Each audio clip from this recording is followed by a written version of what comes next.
আমি অম্বিকা রায় বিধায়ক, সুব্রত ঠাকুর মহোদয় বিধায়ককেও ধন্যবাদ দেব, তারা আমাকে সাথ দিয়েছেন। সন্দেশখালীতে আমার সঙ্গে অসীম সরকার, অশোক কীর্তনিয়া ছিলেন এবং টেলিফোনে স্বপন মজুমদার ছিলেন। আমরা বিজেপির পরিবার, ঐক্যবদ্ধ পরিবার। আমাদের একটাই স্লোগান, রাষ্ট্রবাদ এবং দেশপ্রেম। আমাদের একটাই নেতা, তার নাম নরেন্দ্র মোদী। আমাদের একটাই লক্ষ্য, এইবার 400 পার।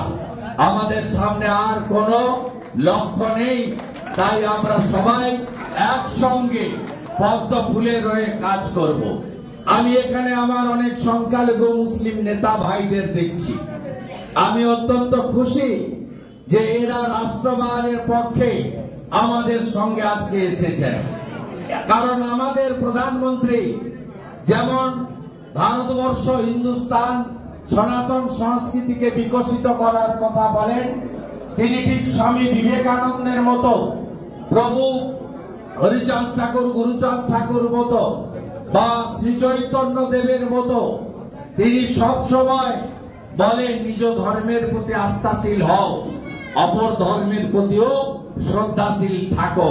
এটাই হলো নরেন্দ্র মোদীজির পথ এবং স্বপ্ন।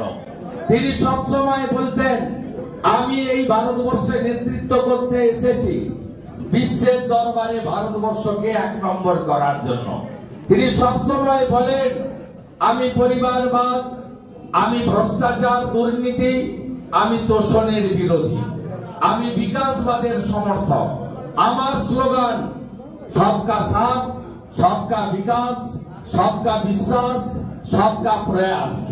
নরেন্দ্র মোদীজি বলেন, আমার কাছে জাত পাত সম্প্রদায় বলে কোনো কথা নেই। আমি 4টে বিশেষ সম্প্রদায়কে উন্নীত করতে চাই অর্থনৈতিক ভাবে এবং সামাজিক ভাবে। আমি তাদের জন্য করতে চাই। তারা কারা? একটা হলো কৃষক জাতি, আরেকটা হলো দরিদ্র জাতি, আরেকটা হলো যুব জাতি, আরেকটা হলো না জাগিলে ললনা এ বিশ্ব জাগে না নারী জাতি। অর্থাৎ নরেন্দ্র মোদীর কথায় আমি ভারতবর্ষে এই 4টে বিশেষ গোষ্ঠীকে আমি শিক্ষা, স্বাস্থ্য, অর্থনীতি, মানব সম্পদের বিকাশ, প্রভূত উন্নয়ন করতে চাই। সেটা হলো নারী শক্তি, যুব শক্তি, দরিদ্র জাতি এবং কৃষক শক্তি। এদের জন্যই আমরা কাজ করব। তাই নরেন্দ্র মোদীজির 175টা কর্মসূচি, প্রত্যেকটাই সবার জন্য, যেটা বলে গেছেন বহুজন সুখায় বহুজন হিতায় বসুদেব কুটুম্বকম। এটাই হলো নরেন্দ্র মোদীজির স্বপ্ন। তাই আজকে আমাদের আরো একটা আনন্দের দিন।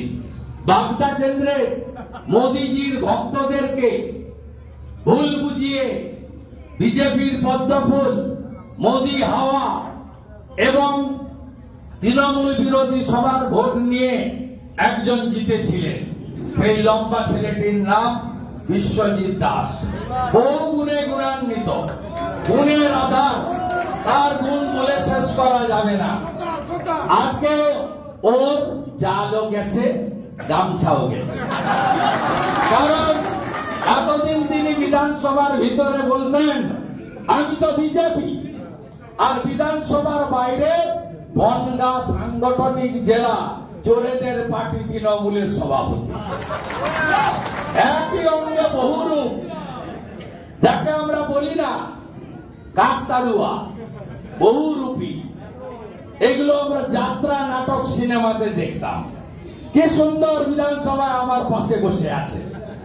আপনি কোন দলে? না, আমি বিজেপি। আর বনগাঁয় বক্তৃতা, মোদী হটাও, বিজেপি হটাও। এখন কি হবে বিশ্বজিৎ ভাইয়া? পদত্যাগ করতে হবে তো, প্রথমে এমএলএ থেকে, তারপরে তো নমিনেশন ফিল আপ। এমএলএ সিটটা গেল তো, আমও গেল, ছালাও গেল, আমও গেল, ছালাও গেল। এমএলএ থেকে পদত্যাগ, তারপরে এমপিতে দাঁড়ানো, তারপরে গভর্নর হারা, তারপরে প্রাক্তন এমএলএ বিশ্বজিৎ দাস। শঙ্করাট্য যেখানে আপনিও যাবেন সেখানে। অপেক্ষা করে থাকুন, অপেক্ষা করে থাকুন। সবাই প্রস্তুত তো? সব বুথে লড়াই হবে। ৯৯ বিশ্বজিতের জামানত জব্দ করতে হবে, মোদীজিকে প্রধানমন্ত্রী করতে হবে, 400 সিট দিতে হবে। বনগা দিলে হবে না, পাশে বারাসাত, বসিরহাট, ওদিকে রানাঘাট, যে যেখানে যার আত্মীয় আছে সবকে ফোন, দরকার হলে সময় আছে বাড়িতে যাবেন আত্মীয়দের। সমস্ত ভোট পদ্ম ফুলে ফেলতে হবে। মোদি হ্যাঁ তো মুমকিন হ্যাঁ। মোদীজিকে 400 ফের করতে হবে। আর 2,22,000 বেশি ভোটে শান্তনু ঠাকুরকে 22,000 বেশি আনলিমিটেড। তিন করবেন কি চার করবেন আমি জানি না, সেটা আপনারা করবেন। তা আমার চাই 2,22,000 মার্কে। কথা দিচ্ছেন তো বিরোধী দল নেতাকে? নন্দীগ্রামে মমতাকে হারিয়েছি, কথা দিচ্ছেন তো? মোদীজির গ্যারেন্টি তো? এই গ্যারেন্টিতে আপনাদের কাজ করতে হবে। আমি 7টা বিধানসভায়, অন্তত 4টে বিধানসভায় ভাই শান্তনুর জন্য আসবো। আমার সঙ্গে আর্থিক সম্পর্ক, সিমেন্টিক রিলেশন, বড় নেতারাও আসবে দিল্লি থেকে। 75 বছরের লড়াই, 75 বছরের লড়াই শেষ হয়ে 19 সালে আইন পাস হয়ে গেছে লোকসভা, রাজ্যসভা। আমরা অত্যন্ত আশাবাদী যে ভোট দিতে যাওয়ার আগে আরেকবার ডঙ্কা বাজিয়ে অভিনন্দন যাত্রা আমরা করার সুযোগ পাবো। মোদীজিকে আর অমিত শাহজিকে আমরা ধন্যবাদ জানাবো। কয়েকদিনের মধ্যেই শোভাযাত্রা করে ডঙ্কা বাজিয়ে আর জয় হরি বলে। সবাই ভালো থাকবেন। ভারত মাতা কি, ভারত মাতা কি।